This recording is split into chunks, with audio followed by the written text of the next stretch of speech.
dapat nilalock mo yung ATM card mo for 99% of the time. Tapos pagdating naman sa credit card, dapat mga around 80% of the time. Explain ko kung bakit. Ito nga pala itsura ng credit card ko. So, lagi ko yan nilalock pag hindi ko ginagamit. Ito yung main reason kung bakit natin kailangan nilalock yung ATM cards is para mablock natin yung fraudulent transactions in case na manakaw yung card details ng ATM card natin or credit card. Walang pinipiling bangko to. So, kahit anong bangko, vulnerable, and yung safety ng ATM card mo is nakadepende sa'yo. Ito yung example. Ito yung main purpose kung bakit natin nilalak yung ATM cards is para mablock yung fraudulent transaction. Ito yung example nung nahack yung ATM card. So, hindi niya nilalak yung ATM, nagkaroon siya ng fraudulent transaction or isang transaction na hindi naman niya ginawa. And karamihan nga ng OFW is hindi nila napapansin.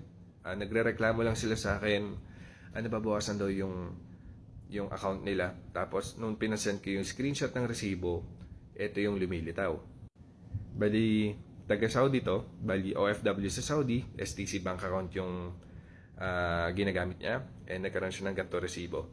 Bali, ginagamit na yung ATM card niya sa pagbili sa petsforever.club and nananakawan na siya ng 200 real. So, ilang purchases yung nangyayari. Tapos, inuunti-unti na yung ipon niya. And dahil nga hindi niya nilock yung card, and hindi pa niya alam na nahack na yung account niya, or yung card niya, so wala siyang ginagawa, parang umiiyak lang siya sa akin na nababawasan yung account niya. Pag nangyari sa inyo to, dapat dinedelete nyo na yung kagad yung card, tapos magre-request kayo ng bagong card. Pag nagkaroon ka ng transaction na hindi nyo ginawa, tignan nyo kagad yung resibo, tapos nandyan din naka-indicate kung ano yung card yung nagamit dito sa fraudulent transaction na to. Dito sa cards row, so dyan nakasulat yung card number na nagamit nung hacker. Tapos kailangan nyo isara kagad yun, i-report nyo sa bank para makapag-request kayo ng refund. Kung mapapansin nyo lahat ng mga accounts or bank accounts, kahit yung mga BNPL apps, is meron silang freeze card or lock card. So dapat nilalock nyo yan, ina-activate nyo para maproteksyonan nyo yung sarili nyo dyan. Huwag kayong magiging kampante na marami nagsasabing maganda dito, safe dito sa isang bank account, is hindi nyo nagagawin o i-activate yung pag-lock nung ATM card nyo. Tulad ng sinasabi ko, wala sa bangko yung safety ng bank account mo, nakadepende yan sa iyo. Kunyari dito sa akin, sa BPI ko naman, nakalock yung debit card ko and nakalock din yung credit card ko. Kahit nung nawala yung SIM card ko, kampante ako na safe yung pera ko dito kasi kahit naman na ako yung card details nang hindi ko namamalayan, nang wala akong access sa online account ko sa BPI app, is okay lang kasi nakalock pareho. Ba't ko ba nasabing 99% of the time dapat nakalock yung ATM cards or yung debit cards natin? Kailan ba natin ginagamit yung mga debit cards? Ginagamit natin to pag mag-withdraw tayo. Tingin ko yun lang yung magiging main purpose ng pag-unlock ng ATM card. Pero meron din kasing feature usually yung mga bank accounts natin na cardless withdrawal. Kaya nasabi ko talaga 99% of the time. Kunyari dito sa OF Bank, pwede naman natin piliin yung cardless withdrawal. Tapos hanap lang tayo ng Land Bank ATM machine para hindi na natin gamitin yung physical ATM card or yung debit card natin ng OF Bank sa pag-withdraw. So sa akin kasi laging nakalock lang din yung OF Bank ATM card ko. Sa BPI, meron din. Kahit naman tingin ko halos lahat ng bank meron na rin naman cardless withdrawal. So dito sa BPI, tap nyo lang tong cardless withdrawal. Tapos, yan, tuloy nyo lang yung process dyan para makapag-withdraw ko ng pera. Sa BPI ATM machine naman.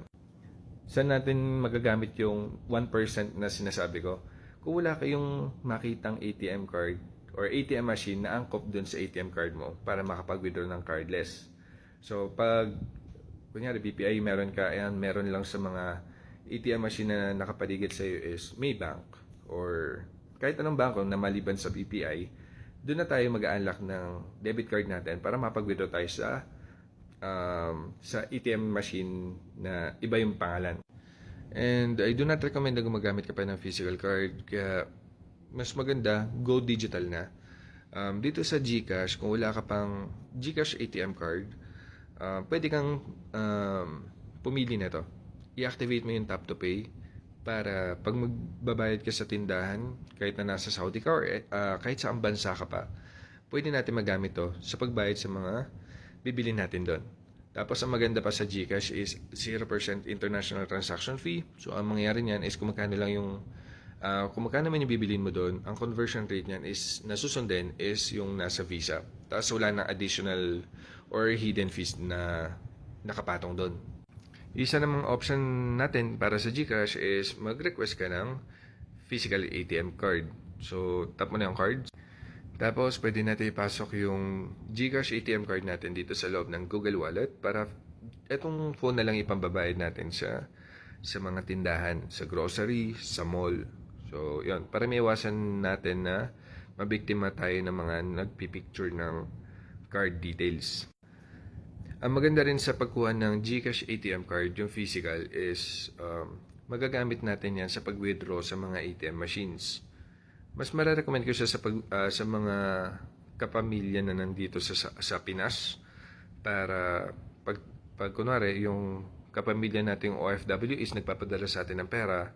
So, mas makakatipid kayo sa pag-withdraw sa mga ATM machine kasi 15 pesos lang yung withdrawal fee. Hindi katulad ng magka-cash out ka sa tindahan ng padala ng OFW kasi sobrang taas ng patong nila, nasa 2% yun.